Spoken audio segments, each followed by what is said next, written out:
wabarakatuh. Pagi Ibu. Sebelum kita memulai, alangkah baiknya kita berdoa dulu ya. Untuk ketua kelasnya saya persilahkan memimpin Baik doa. teman-teman, sebelum kita mulai pelajaran, mari kita berdoa bersama-sama. Berdoa dimulai. Berdoa selesai.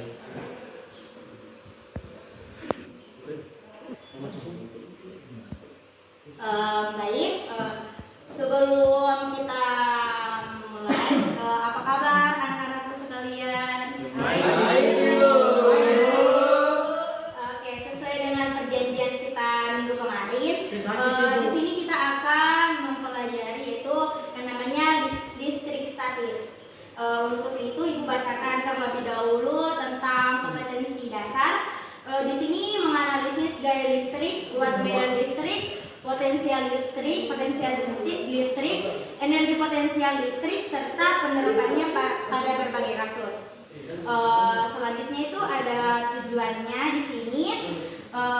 Bisa kalian lihat di sini peserta didik setelah melakukan eksperimen, peserta didik dapat menganalisis faktor-faktor yang mempengaruhi gaya listrik itu atau hukum Coulomb dengan tepat serta dapat mengembangkan kemampuan berpikir kritis, kreativitas, kolaborasi, dan komunikasi.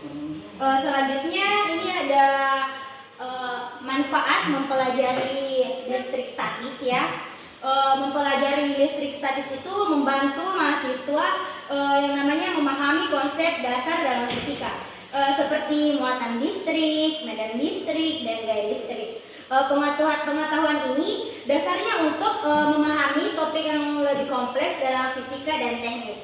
Pengetahuan tentang listrik statis dapat membantu mahasiswa memahami berbagai fenomena yang terjadi dalam kehidupan sehari-hari, seperti elektrifikasi pada benda-benda, misalnya rambut yang berdiri setelah disisir, yaitu contohnya dalam kehidupan sehari-hari. Lanjut, ada yang tahu apa itu listrik statis, anak-anakku sekalian? Ya, Ananda Fatir, silakan. Oke, baik Ibu, terima kasih sebelumnya atas waktunya. Jadi listrik statis itu Ibu merupakan aliran listrik yang mencakup sumber arus, yaitu sumber arus searah dan arus bolak-balik. Terima kasih Ibu. Baik, jawabannya cukup bagus ya. Jadi di sini Ibu paparkan bahwa listrik statis secara umum adalah kumpulan muatan listrik dalam satu satuan, tetap jumlah atau keseimbangan muatan listrik dalam satu kesatuan. Untuk itu, di sini ada materi pembelajaran gaya listrik atau gaya Coulomb. Ada yang tahu dulu apa itu gaya listrik atau hukum Coulomb? Anak-anak sekalian, ayo aktif anak-anak. Masa kalian tidak tahu? Ini sudah dipelajari dari kalian SMA loh, SMP. Coba angkat tangan. Ya baik, silakan anakku sekalian. Jadi gaya listrik itu adalah gaya yang dialami oleh sebuah benda yang bermuatan yang berada dalam medan listrik. Itu Ibu. Baik, jawabannya cukup baik ya. Di sini saya akan memaparkan lebih jelasnya ya.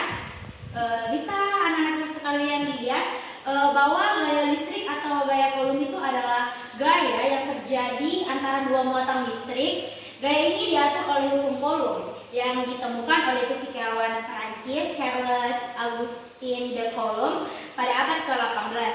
Hukum Coulomb juga menggambarkan seberapa besar gaya tarik menarik atau tolak menolak antara dua muatan listrik yang berada pada jarak tertentu. Di sini tuh ada dua jenis muatan listrik, yaitu muatan positif dan muatan negatif. Apabila jika dua benda bermuatan listrik yang sejenis, misalnya itu ada positif dengan positif atau negatif dan negatif, maka benda tersebut akan saling tolak menolak. Jika dua benda bermuatan tidak sejenis, yaitu positif dan negatif, maka kedua benda tersebut akan saling tarik menarik. Peristiwa tolak menolak atau tarik menarik benda disebut interaksi elektrostatis atau interaksi muatan listrik diam atau tidak mengalir. Ini bisa dilihat ya, contoh-contohnya itu hukum Coulomb, yang dimana ada yang tahu apa itu hukum Coulomb? Ayo anak-anak, masa kalian tidak tahu itu hukum Coulomb? Saya Ibu. Baik, saya persilahkan. Jadi Ibu, untuk hukum Coulomb itu adalah di mana itu terjadi dua muatan listrik, Ibu. Mungkin itu saja dari saya, Ibu. Terima kasih. Baik, jawabannya cukup ya. Jadi di sini yang lebih jelasnya, hukum Coulomb itu adalah besarnya gaya tarik menarik atau tolak menolak yang terjadi, yang dirumuskan oleh hukum Coulomb yang dinyatakan oleh Charles Augustin de Coulomb itu sebagai gaya antara dua muatan listrik sebanding dengan besar masing-masing muatan dan berbanding terbalik dengan kuadrat jarak antara kedua muatan itu. Hukum tersebut dinyatakan dengan persamaan berikut. Bisa dilihat ya anak-anak. Ini ada sedikit contoh soal ya. Kalian bisa pelajari ini di rumah. Nanti saya tanya kembali minggu depan ya. Kalian lihat dulu, kalian amati. Nanti apabila ada yang kurang jelas boleh ditanyakan sama ibu. Oke, ini ada rumusan masalah. Jadi kalian itu harus nonton video berikut ya anak-anak. Baik anak-anak, di sini kalian bisa amati ya video pembelajaran ini, permasalahannya. Ya silakan kalian amati. Ini kita menggunakan kertas sama mistar. Ya, selanjutnya kalian bisa lihat di video. Diamati, nah, jangan fokus di tempat lain.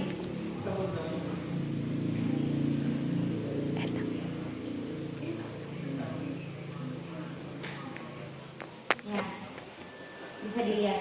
Ini tidak adanya gaya tarik ya, gaya tarik pada kertas dengan mistar itu sendiri.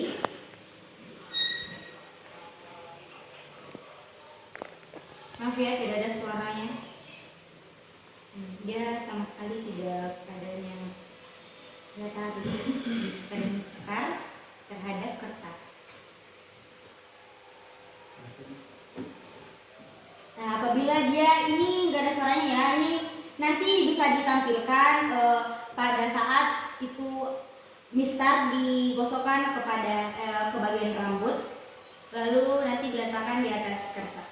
Ya, bisa dilihat dia akan kertasnya tertarik pada mistar ya.